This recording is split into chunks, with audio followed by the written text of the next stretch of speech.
Hello friends, on previous lecture I have already completed 4 lessons Youth, Task and Ahead by Karan Singh. અગાઉના લેક્ચરમાં આપણે કરણ સિંહ દ્વારા જે speech અપાયેલ હતી યુવાનો કાર્યને આગળ યુથ ટાસ્ક એન્ડ અહેડ એ લેસન્સ આપણે જોઈ ગયા. Now today I am going to teach you Section 1 lesson number 1, The Sun, the Planets and the Stars by C. Jones. આજે આપણે મિત્રો ટેક્સ્ટમાં ફર્સ્ટ વન જે તમારો લેસન રહ્યો એમાં સૂર્ય ગ્રહો અને તારાઓ વિશેનું માહિતી આપણે સી જોન્સ દ્વારા મેળવીશું. First V know about C Jones. About the author, the writing of C. Jones show his love for science and astronomy.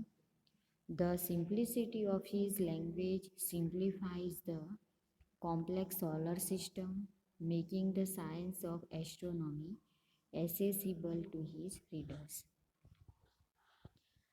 C જોન્સને તમે રાઇટિંગમાં જુઓ મિત્રો, સી જોન્સની વિજ્ઞાન સાયન્સ એન્ડ એસ્ટ્રોનોમી એટલે વિજ્ઞાન અને ખગોળશાસ્ત્રમાં એમને વધારે રસ હતો. એમને વિશેષ એમનો લગાવ હોવાથી તેમના આ નિબંધમાં આ જે એમનો લેસન્સ રહ્યો the sun, the planets and the stars એ એમનો નિબંધ છે. તો આ નિબંધમાં એમનો એક અદ્ભુત લગાવ આપણે જોઈ શકીએ છીએ. The simplicity of his language simplifies the complex of solar system, making the science of astronomy accessible to his readers. અહીંયા એમનું જોઈએ તો એકદમ સિમ્પલ લેંગ્વેજમાં સાદી સિમ્પલ ભાષાનો અહીંયા ઉપયોગ કર્યો છે એમને. અને આ એસેમાં લેખક દ્વારા જે સિમ્પલી મીન્સ કે એમનો જે સિમ્પ્લિસિટી ઓફ હિઝ લેંગ્વેજ એ એમનું મેઇન કેરેક્ટરિસ્ટિક બને છે આ એસેમાં, જેના કારણે જે રીડર્સ કહેવાય વાચકોને એમને પણ વાંચવામાં અને સમજવામાં સરળતા અનુભવાય છે. હવે મિત્રો બીજું તમને કહું કે આ એસેની અંદર જોઈએ આપણે અબાઉટ ધ એસેમાં the essay describes the solar system in a simple form. Jones is able to utilize simple language which makes the description of the planets and their respective environments easy to read, easy to understand. The author describes each planet one by one and provides facts about each of them. He then describes the stars that are so far away and how the distance is measured. Finally, he describes the sun that we know of and many other types of suns in the galaxy. આ નિબંધની અંદર આપણે જોઈએ તો solar સિસ્ટમને C Jones દ્વારા સાદી રીતે અહીંયા રિપ્રેઝન્ટ કરવામાં આવી છે. સૌરમંડળ આપણે જે કહીએ સોલર સિસ્ટમ, સૂર્યમંડળને અહીંયા વાત કરી છે. Jones is able to utilise simple language, અહીંયા એકદમ સિમ્પલ લેંગ્વેજનો એમને ઉપયોગ કર્યો છે જે આપણને કયા ડિસ્ક્રિપ્શન તરફ લઈ જાય છે, પ્લેનેટ્સના ગ્રહો અને એ ગ્રહોનું જે એન્વાયરમેન્ટ હોય એની વાત અહીંયા કરી છે અને એ એન્વાયરમેન્ટને સમજવામાં પણ આપણને ઇઝી પડે છે. બીજી વાત એમને કરી છે each planet one by one, દરેક ગ્રહની વાત એમને એક પછી એક કરી છે જે આપણને જે ફેક્ટ વસ્તુ જે હોય પ્લેનેટના એ ફેક્ટ્સની આપણને ખબર પડે છે. Than after he also describe the stars, એમને તારાઓની પણ વાત કરી છે કે તારાઓ આપણાથી કેટલે બધે દૂર છે, that are so far away and how the distance is measured, અને એ અંતરને કઈ રીતે માપી શકાય એની પણ વાત કરી છે. Finally he describes the sun that we know of and many other types of suns in the galaxy. અને ગેલેક્સીમાં એમ કે બહુ બધા સૂર્ય એમ કે ઘણા બધા સૂર્યના ટાઈપ્સ અધર ટાઈપ્સની પણ એમની વાત કરેલ છે. હવે મિત્રો હું તમને ટેક્સ્ટની વાત કરીશ. તમારું જે મેઇન ટેક્સ્ટ આપેલું છે બુકમાં એનું આપણે 1 by 1 પેરામાં જઈશું અને એ હું તમને સમજાવીશ. Now we see text of the sun, the planets and the stars by C Jones.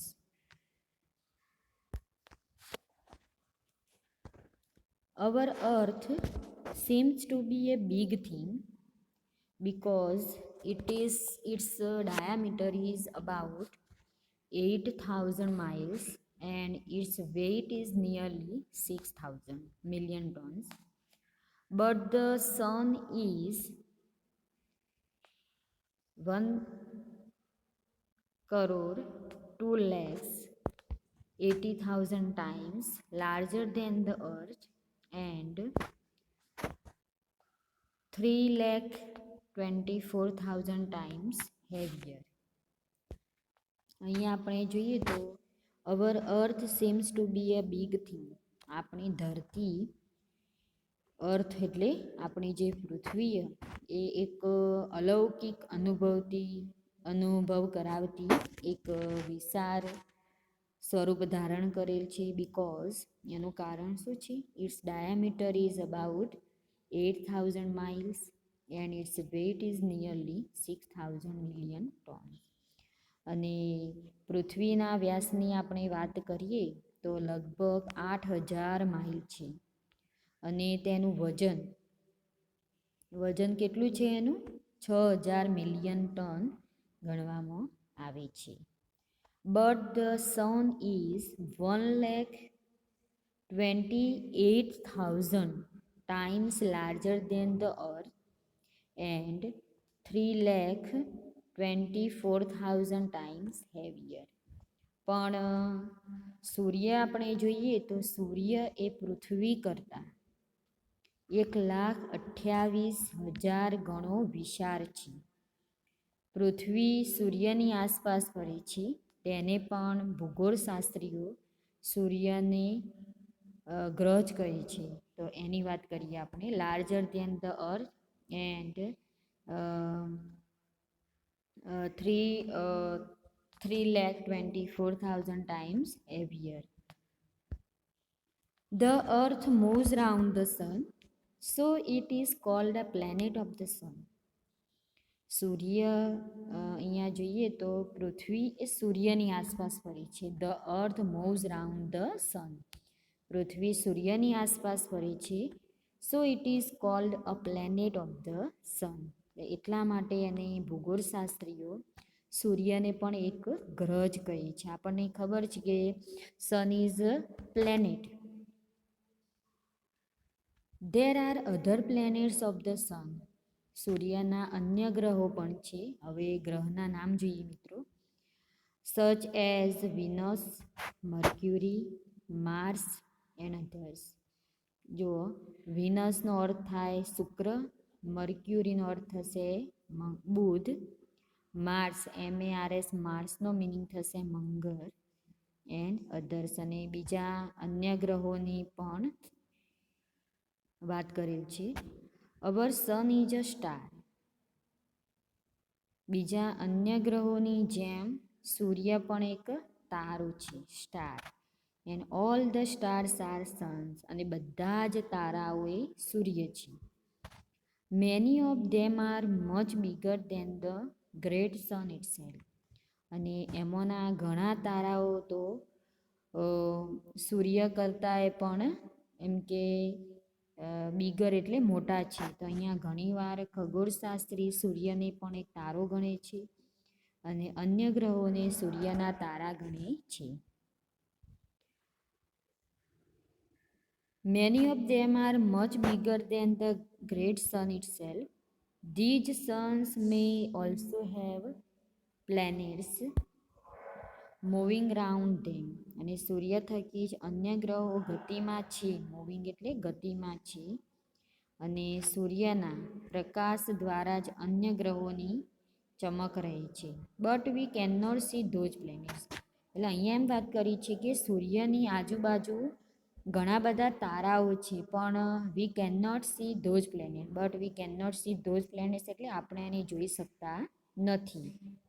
The stars shine by their own light, but planets have little or no light of their own. So we cannot see them even with the help of the most powerful telescope. હવે અહીંયા એમ વાત કરી છે કે the stars shine by their own light. હવે તારાઓ જે હોય એ એમની પોતાના પ્રકાશથી જ એમ કે ચમકે છે, own light. But planets have little or no light of their own. ગ્રહો જે ખરા તો એમને પોતાનો પ્રકાશ હોતો નથી. So we can not see them. એટલા માટે આપણે એને જોઈ શકતા નથી. Them even with the help of the most powerful telescope. આપણે ગ્રહોને જોવા હોય મિત્રો તો શેની હેલ્પ લેવી જોઈશે? આપણે ટેલિસ્કોપની. ટેલિસ્કોપની મદદથી, પાવરફુલ ટેલિસ્કોપ હોય તો એની મદદથી તમે ગ્રહોને જોઈ શકો. Yet they are surely there and their suns may be giving light and warmth to their living creatures as does our sun to us. અને અહીંયા આપણે જોઈએ તો their suns may be giving light, અને તેમના જે સૂર્ય હોય એ એમ કે પ્રકાશ આપે છે, અને warm to their living creatures as does our sun to us. આપણને ખબર છે કે સૂર્ય એ શક્તિનો એક અવિરત ચાલતો સ્ત્રોત છે, સોર્સ છે, સોર્સ ઓફ પાવર. અને એની શક્તિ એટલી બધી પ્રચંડ છે કે આખું બ્રહ્માંડ તેને આભારી રહેશે. આ શક્તિનો અખૂટ છે, અને સૂર્યમાંથી ઉત્પન્ન થતી ગરમી એની અહીંયા વાત કરી છે. What a wonderful thing it is two think that sun is a source in some way or other of all power. કેટલું અદ્ભુત છે એમ કે આપણને નવાઈ લાગશે મિત્રો. વોટ અ વન્ડરફુલ થિંગ, આપણે વિચારીએ તો આપણને નવાઈ લાગશે. The sun is the source in some way or other of all power. સૂર્ય એ તો શક્તિનો એક અવિરત ચાલતો સ્ત્રોત છે. The express engine rushing along at 70 miles an hour. અને 70 miles an hour is driven by the steam which is raised by the heat from the coal it burns. The heat is the energy of the sun's rays stored up in the coal millions of years ago. Sheep and oxen lay on plants and green grass which get their food from the sun. If the sun ceased to supply this food, we who live on flesh and vegetables and other growing things would die of starvation. The clouds which give us rain, the beautiful colors in flowers, the clothes we wear, all owe their existence in some way or other to that great and wonderful star. 9,30 lakhs miles away. હવે મિત્રો અહીંયા વાત કરીએ આપણે. અહીંયા જોઈએ આપણે what a wonderful thing it is to think that the sun is the source in some way or other of all power. આપણને ખબર છે કે સૂર્ય એ અવિરત ચાલતો એક સ્ત્રોત છે, શક્તિનો સ્ત્રોત છે. The express engine rushing along at 70 miles an hour is driven by the steam which is raised by the heat from the coal it burns. તમે એક્સપ્રેસ ગાડી જે હશે એ શેનાથી ચાલે છે? પાવરથી. તો કોલસા જે હોય એ કોલસાને બર્ન્સ કરે છે અને એની ગરમીથી એ ચાલે છે. The heat is the energy of the sun's rays stored up in the coal millions of years ago. આમાં એક સિસ્ટમ હોય છે કે વર્ષો પહેલાં જે એન્જિન હોય તો એ એન્જિનમાં call millions of years ago એટલે કે કોલસાનો સંગ્રહ કરવામાં આવતો હતો અને એને સૂર્યની ગરમીથી એને એનર્જી આપવામાં આવતી હતી. કોલસાઓને હીટ કરવામાં આવતા હતા. Sheep and oxen live on plants and green grass which get their food from the sun. આપણને ખબર છે કે પૃથ્વી પરના જે પ્રાણીઓ રહ્યા એ પૃથ્વી પરના પ્રાણીઓ એમ કે ગ્રીન ગ્રાસ ને એ બધું શેનાથી ખોરાક મેળવે છે? સૂર્યના કારણે. જો સૂર્ય જ ના હોય તો પૃથ્વી પરના જીવોનું અસ્તિત્વ એમ કે હોય જ નહીં. કોઈ પણ સજીવનું અસ્તિત્વ એ સૂર્ય ઉપર નિર્ભર છે. અને જો એમ કે કોઈ પણ સજીવને જીવવું હોય, ખોરાક મેળવવું હોય, પોષણ મેળવવું હોય તો એના માટે સૂર્યની જરૂર પડે છે. If the sun ceased to supply this food, we who live on flesh and vegetables and other growing things would die of starvation. જો સૂર્ય જ ના હોય એમ કે સૂર્યનું અસ્તિત્વ ના હોય આ પૃથ્વી ઉપર તો આપણે બધા એમ કે ભૂખમરાથી મરી જઈએ.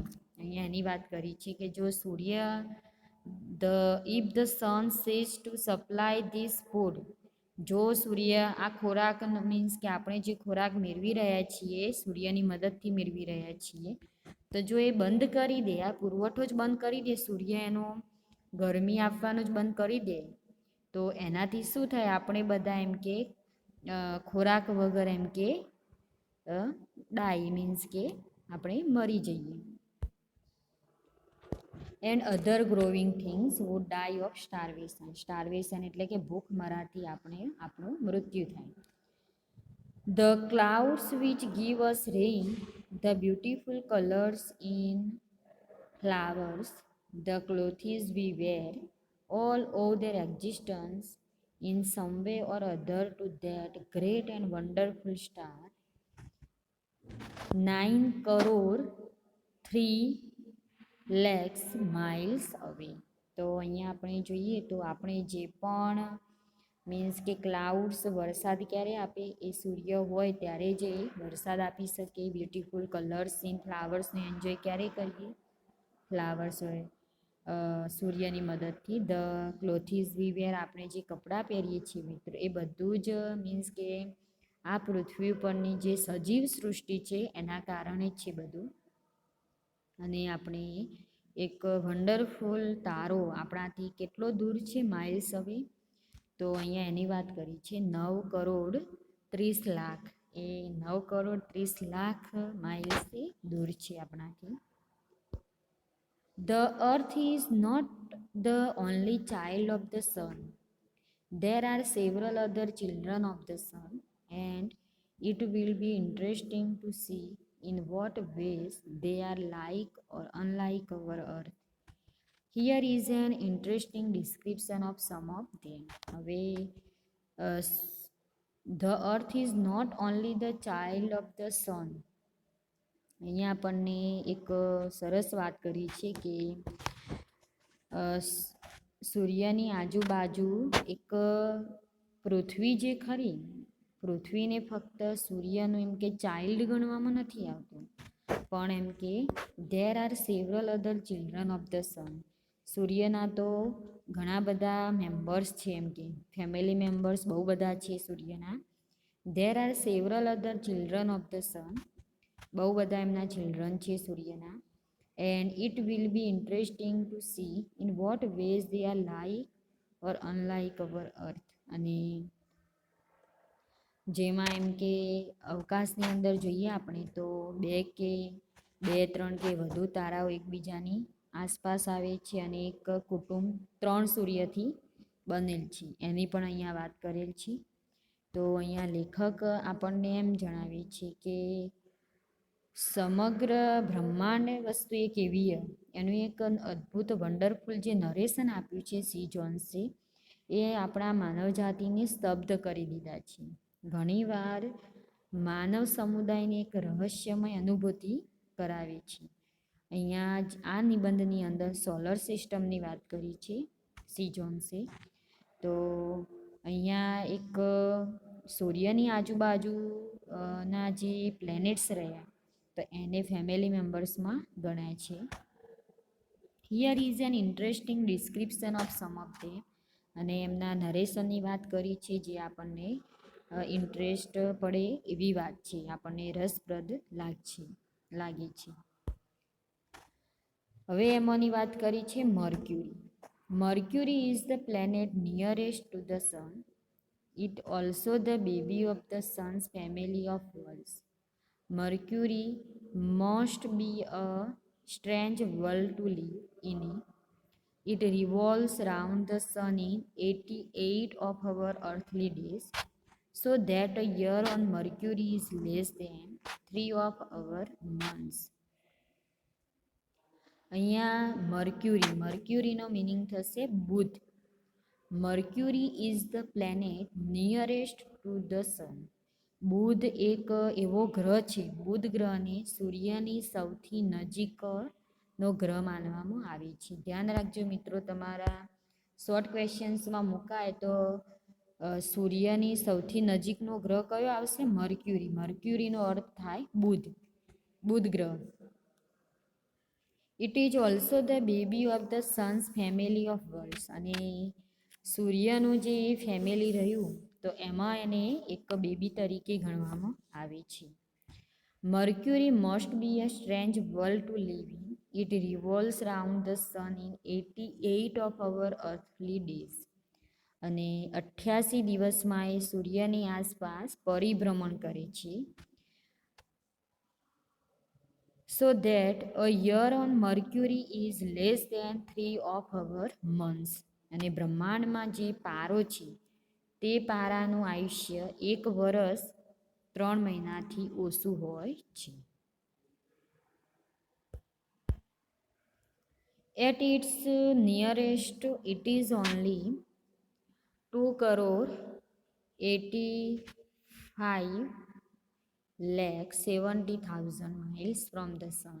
Yet 44 days later that distance increases to 4,34,33,47,000 miles.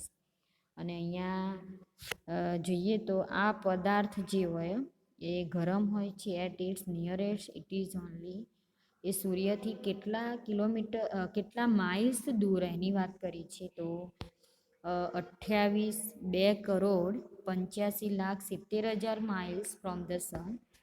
અને 44 ડેઝ લાગી છે એમાં. અને એનું ડિસ્ટન્સ બતાવ્યું છે ઇન્ક્રીઝીસ, એટલે કેટલું ઇન્ક્રીઝીસ થાય છે તો એ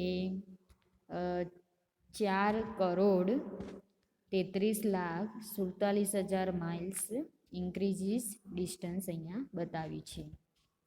હવે મિત્રો આપણે બીજા ગ્રહની વાત આવતા લેક્ચરમાં કરીશું. Thank you.